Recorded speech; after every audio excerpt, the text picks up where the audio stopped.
Anti conversion bill Chhattisgarh में Bharatiya Janata party की सरकार लाई थी।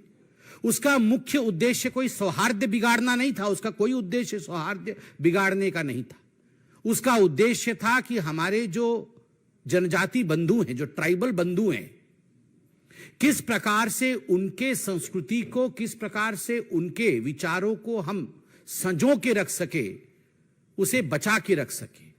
किंतु बड़े दुख के साथ कहना पड़ रहा है कि हर कदम पर कांग्रेस की सरकार ने इस धर्मांतरण विरोधी बिल जो था उसके विरोध में खड़ी हुई और धर्मांतरण को आगे बढ़ावा देने में काम कर रही है। केवल इतना ही नहीं, नक्सलियों के साथ कदम से कदम मिला के भी चलने का काम कांग्रेस की सरकार कर रही है। आप याद करिए किस प्रकार से नक्सलिज्म को समाप्त करने का काम मोदी जी की सरकार ने इतने वर्षों में किया। इसके आंकड़े समेत आदरणीय गृह मंत्री जी ने अपने प्रेस कॉन्फ्रेंस में और पार्लियामेंट में कहा है। किंतु दुख के साथ कहना पड़ रहा है, आरोप पत्र में जिसकी प्रति आपको मिलेगी उसमें तथ्य है कि नक्सलियों को बढ़ावा और नक्सलियों के माध्यम से भारतीय जनता पार्टी के कार्यकर्ताओं की हत्या का काम भी छत्तीसगढ़ की सरकार ने कराया है।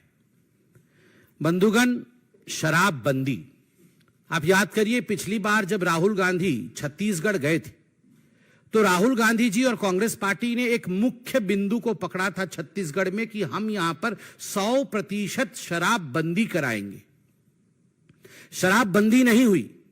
शराब के नाम पर, नकली शराब के नाम पर, डोर स्टेप शराब डिलीवरी के नाम पे 2161 करोड़ का घोटाला हुआ, जैसे दिल्ली में हुआ। और तो और संजय जी, आम आदमी पार्टी वालों ने एक प्रेस कॉन्फ्रेंस किया था और वो भूपेश बघेल जी को अरेस्ट करने की बात कर रहे थे कि इनको अरेस्ट करो, ये बहुत बड़े शराब माफिया हैं। आप सोचिए, सबसे बड़ा माफिया जब कह रहा है कि वो भी डॉन है, तो ये कितने बड़े डॉन होंगे आप सोचिए जरा।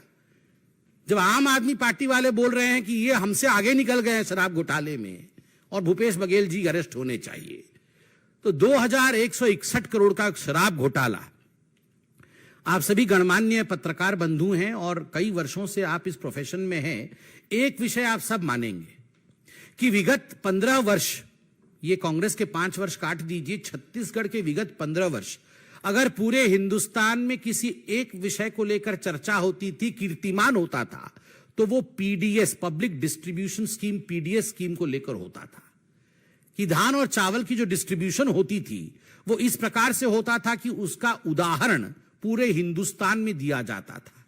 आज मुझे बड़े दुख के साथ कहना पड़ रहा है कि इस पीडीएस स्कीम में एक धब्बा लगाने का काम, सेंध मारने का काम ठगेश सरकार ने छत्तीसगढ़ में किया है और लगभग 600 करोड़ रुपए का घोटाला पीडीएस स्कैम में किया है। ये सारे तथ्य सीएजी के रिपोर्ट में भी है और हमारे घोटाले पत्र में एक एक डिटेल्स है। समय कम होने के कारण मैं केवल मुख्य बिंदु बता रहा हूं। और इतना ही नहीं, किस प्रकार आप देखिए कोरोना का काल आया, उसमें भी इन्होंने विपत्ति में किस प्रकार से फायदा उठाया जाए, आपदा में किस प्रकार से फायदा उठाया जाए, इसका भी फायदा उठाते हुए जो चावल प्रधानमंत्री नरेंद्र मोदी जी ने गरीबों के लिए छत्तीसगढ़ भेजा, उसमें 5000 करोड़ रुपए का घोटाला हुआ है। 5000 करोड़ रुपए का। सरकारी नौकरी नीलाम होती है। चेयरमैन टामन सोनवाली जी हैं और टामन सोनवानी जी के बेटे समेत कई कांग्रेस नेता के रिश्तेदार आज चेयरमैन बन के बैठे हुए हैं सरकारी नौकरी। आप सोच के देखिए। केवल इतना ही नहीं, ऑनलाइन सट्टा, इसका संरक्षण करने का काम कांग्रेस की सरकार ने किया है। राहुल गांधी जी, ऑनलाइन सट्टा, ये ऑनलाइन सट्टा को संरक्षण देने के कारण लगभग 50 लाख ऐसे लोग हैं जो इसके चपेटे में आए, छत्तीसगढ़ में उनका पैसा डूबा और कुल मिलाकर के लगभग 5000 करोड़ रुपए का गबन इस ऑनलाइन सट्टे के माध्यम से हुआ। आप सबके अखबारों ने, आप सबके चैनलों ने इसे दिखाया है। छत्तीसगढ़ एक मिनरल रिच स्टेट है। स्वाभाविक रूप से वहां पर जिस प्रकार की अनियमितता मिनरल्स को लेकर हुआ है और खास करके कोयला कारोबार में हुआ है, कोयला कारोबार में 25 रुपए प्रति टन की उगाही, एक टन पे 25 रुपए की उगाही और इस कारण से लगभग 2000 करोड़ रुपए का घोटाला कोयले को लेकर छत्तीसगढ़ में ठगेश सरकार ने किया है। वन क्षेत्र बहुत बड़ा है छत्तीसगढ़ में। वन विभाग के 33 टेंडर में अनियमितता हुई है और इसके कारण जो हमने अखबार में पढ़ा है, सीएजी की रिपोर्ट में आई है, 4000 करोड़ रुपए का लूट हुआ है।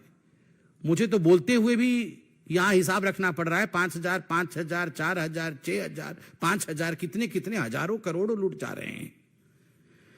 और जो गुड़ और चना वितरण का घोटाला हुआ है उसके विषय में भी आप जानते हैं।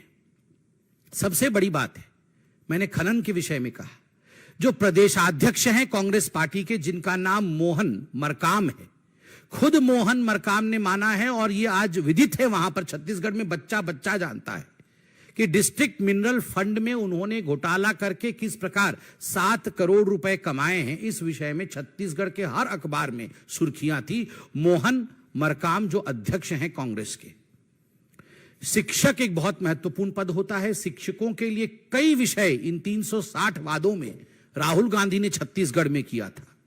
राहुल गांधी जी, मैं आज पूछना चाहता हूं आपसे कि शिक्षकों की भर्ती और खास करके शिक्षकों के ट्रांसफर को लेकर किस प्रकार का गबन का काम छत्तीसगढ़ में चल रहा है, जिसमें लगभग 20,000 शिक्षकों से करोड़ों रुपए वसूल किए गए हैं कि आपको ट्रांसफर कराया जाएगा, आपकी भर्ती कराई जाएगी। केवल इतनी ही नहीं, ఈ వీడియో మీకు నచ్చినట్టయితే లైక్ చేయండి, 10 మందికి షేర్ చేయండి, అలాగే కామెంట్ల రూపంలో మీ అభిప్రాయాలను మాతో పంచుకోండి. Nationalist hub group of channels ను సబ్స్క్రైబ్ చేసుకుని తెలుగునాట జాతీయవాద జర్నలిజాన్ని ప్రోత్సహించండి. ఈ వీడియో కింద ఉన్న బెల్ ఐకాన్ పై క్లిక్ చేయడం మర్చిపోవద్దు.